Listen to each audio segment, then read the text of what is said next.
The New York Times has just published a 3-part, I think 7 bazillion word expose, shocking undercover reporting on Tucker Carlson to expose the shocking fact that Tucker is conservative.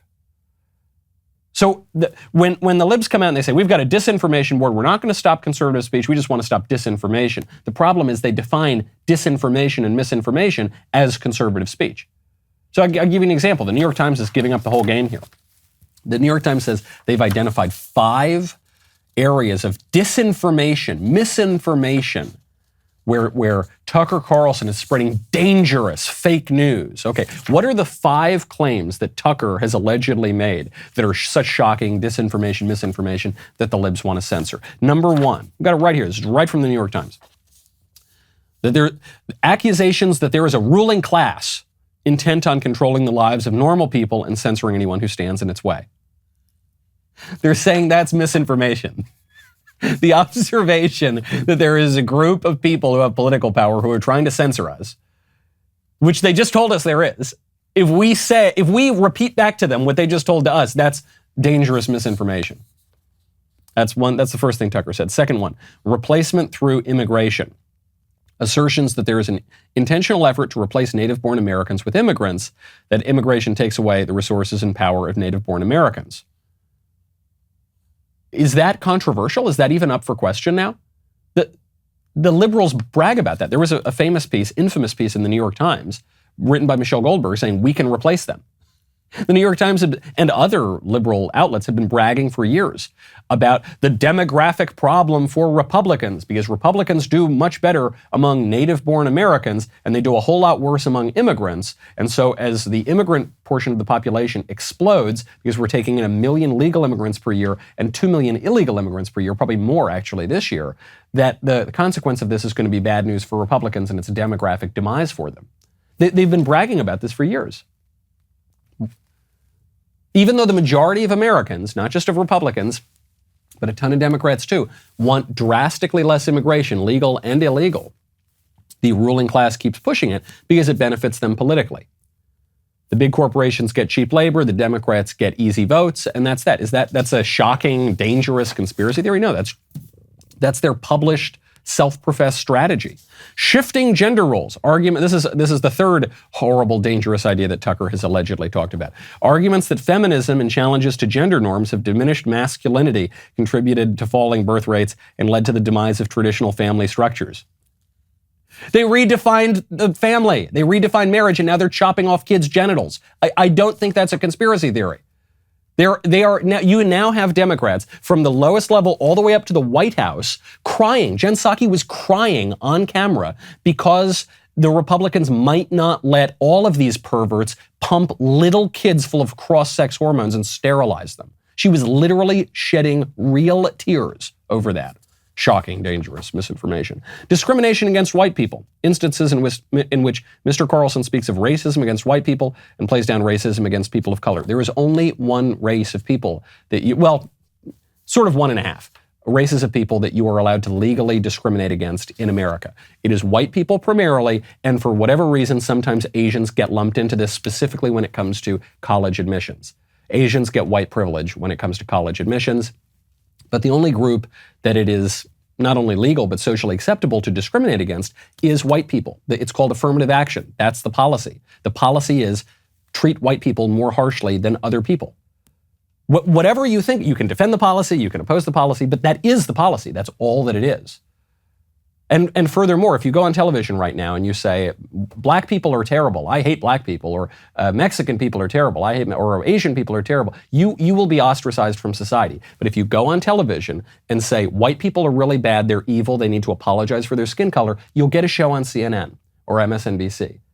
As a matter of social mores, it's the only group you're allowed to insult and encouraged to insult. So it doesn't seem like a shocking conspiracy theory to me. And then furthermore, this is number 5 that they accuse Tucker of. Destruction of society. Warnings about the destruction of society, civilization, and traditional values. We are transing little children. I think we're there.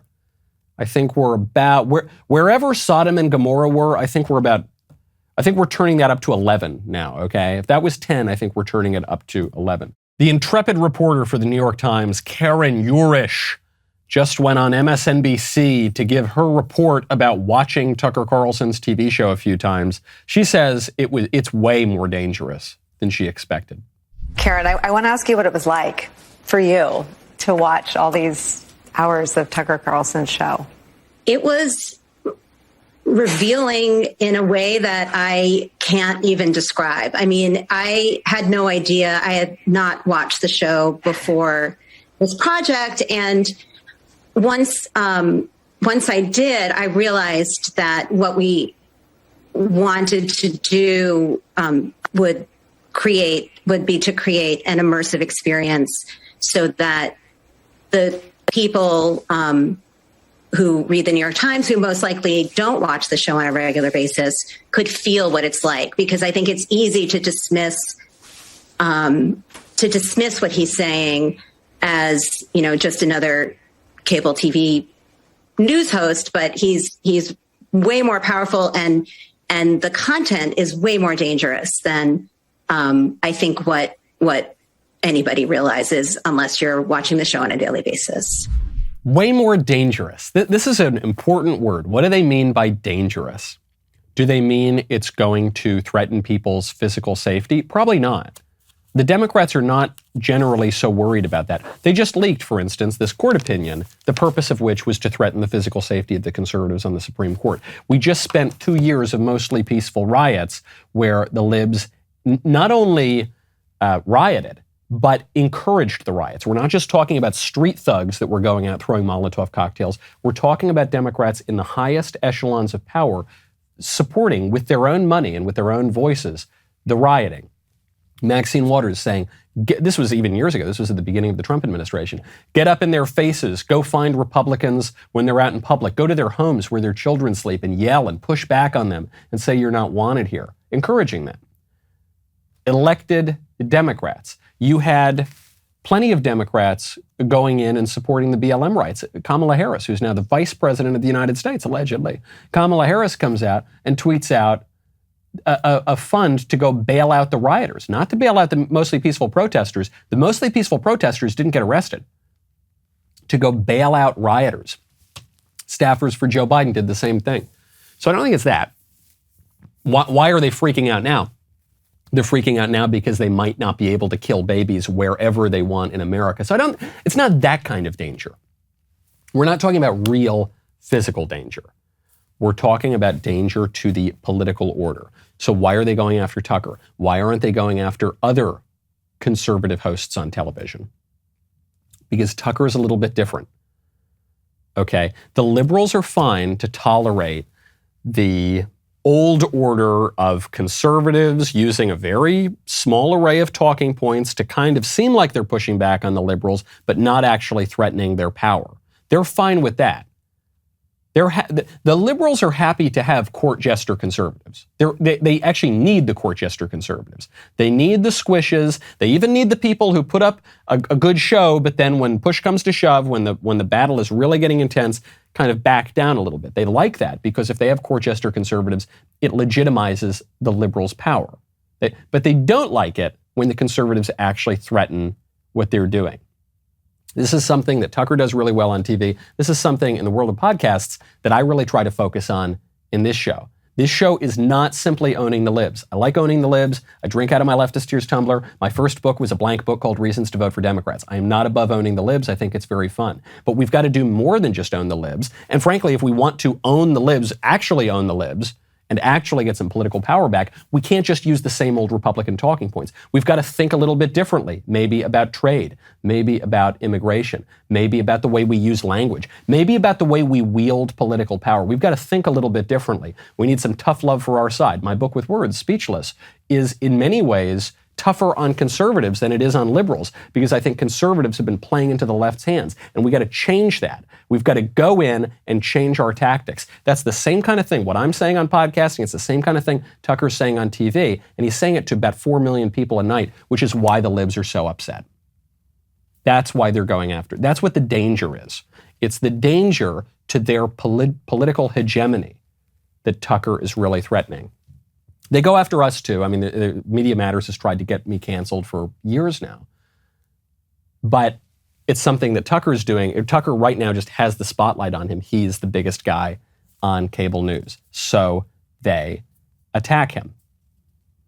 Dangerous. They're not talking about physical danger. Here's my proof that the New York Times is not worried about physical danger. The New York Times just ran an obit for a terrorist who died, an American domestic terrorist who was associated with the leftist group, the Weather Underground. This is Kathy Boudin. Here's the first tweet about the obit from the New York Times. Kathy Boudin, who was a member of the Weather Underground, took part in the murderous 1981 holdup of a Brinks armored truck, died on Sunday. She was 78. Okay, fair enough. That pretty much sums it up. But then they deleted that tweet and they changed it. Here was the new tweet. Kathy Boudin, a member of the Weather Underground, imprisoned for her role in a fatal robbery, but who later helped former inmates, died at 78. That's a little softer. So they deleted the first one and put up the new one because the New York Times readers and leadership and editors felt they were being a little too harsh on the felon murderer domestic terrorist, a woman who participated in this robbery that killed 2 police officers in New York, 1 security guard, and seriously injured another security guard. So I'm not saying that we need to, spike the football on this woman's grave, but she was a domestic terrorist and now she's dead.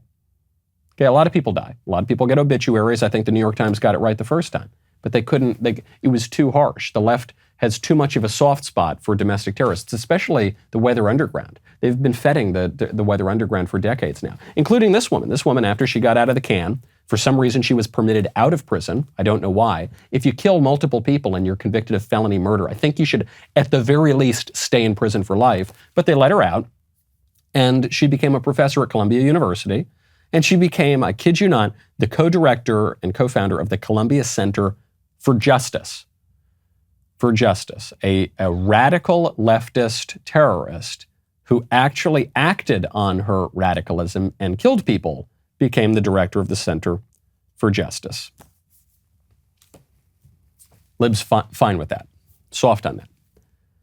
The danger for the libs is not having leftist terrorists running around on the streets. The danger for the libs would be not having the leftist terrorists running around in the street. The danger for the libs would be changing the power structure such that leftist terrorists don't get out of prison, don't get to teach at our schools, don't get to do whatever they want. That's the threat to them. Glad you liked that clip. Now, ding, ding, ding, ring that bell, subscribe, get notifications, head on over to Apple Podcasts, Spotify, Stitcher, Google Play, wherever you get your audio podcasts. Subscribe to The Michael Knowles Show. We'll see you next time.